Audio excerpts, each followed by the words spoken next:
Breaking news tonight, and it's a development sending shockwaves through global markets and political circles alike. President Donald Trump has declared that he will not roll back the sweeping tariffs he has imposed on Chinese goods entering the United States.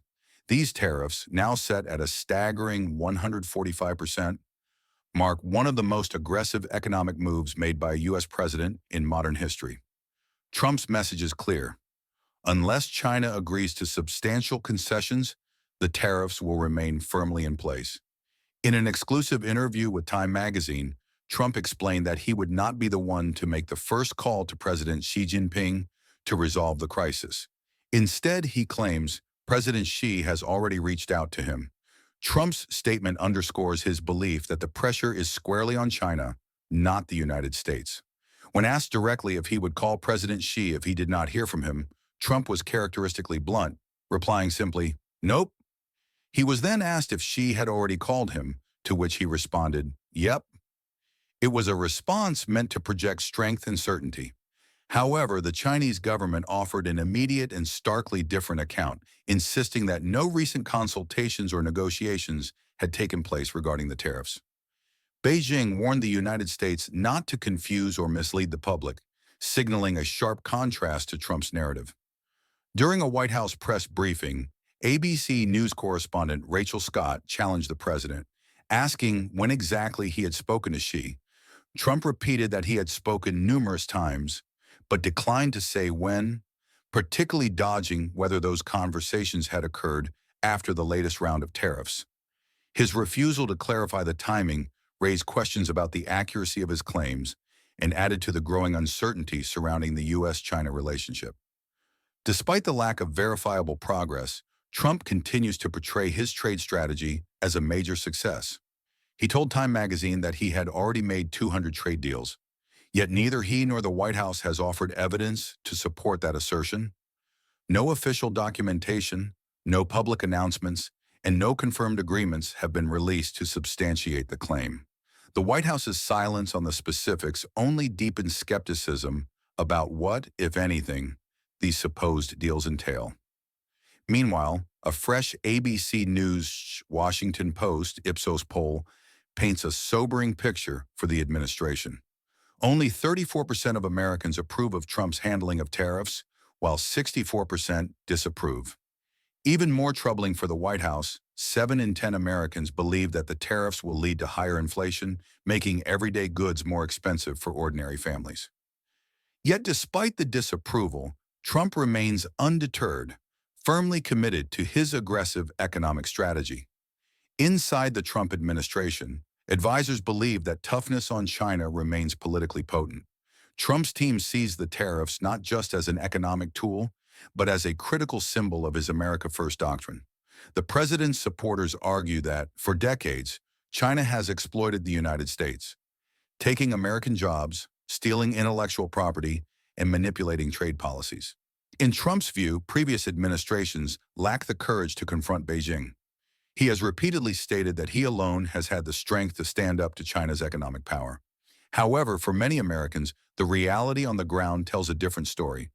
Tariffs are not just taxes on China. They are taxes on American businesses and consumers. When tariffs drive up the cost of imported goods, businesses often have no choice but to pass those costs on to customers.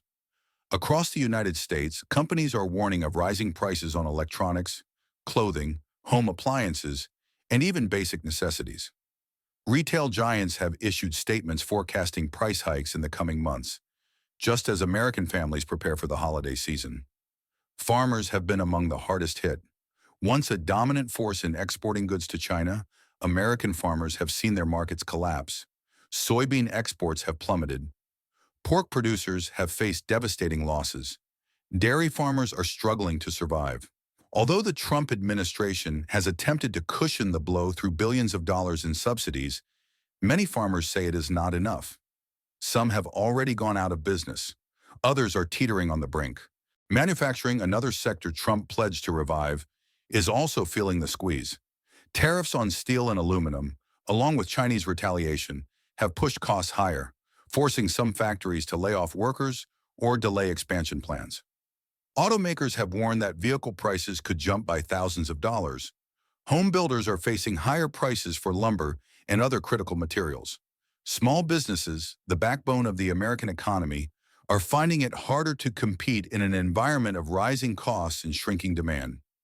Internationally, the trade war is reshaping alliances. As Trump turns up the heat on China, Beijing is turning elsewhere. China is deepening its economic ties with Europe, Africa, and Latin America. Through initiatives like the Belt and Road, China is investing billions into infrastructure projects, offering loans and forging new partnerships that reduce its reliance on the U.S. market. At the same time, America's traditional allies are becoming increasingly uneasy, wary of being caught in the middle of a conflict that threatens global stability. Economists warn that a prolonged trade war could have dire consequences. Already, global growth forecasts have been revised downward. Investment is slowing. Stock markets are volatile. There are growing fears that continued escalation could push the global economy into recession. Domestically, some fear that America could experience stagflation, a toxic combination of stagnant economic growth and rising prices not seen since the 1970s. Despite all this, Trump's public messaging remains upbeat. He continues to insist that America holds all the cards, that tariffs will force China to concede, and that the United States will emerge stronger than ever. In rallies across the country, he frames the trade war as a patriotic sacrifice, casting critics as defeatists and warning that surrender would mean the end of American greatness. But privately, concerns are growing within Trump's own party. Some Republican lawmakers, while reluctant to criticize the president openly, worry about the long-term political costs. Constituents in rural and manufacturing districts are feeling the pain. Business leaders are voicing alarm.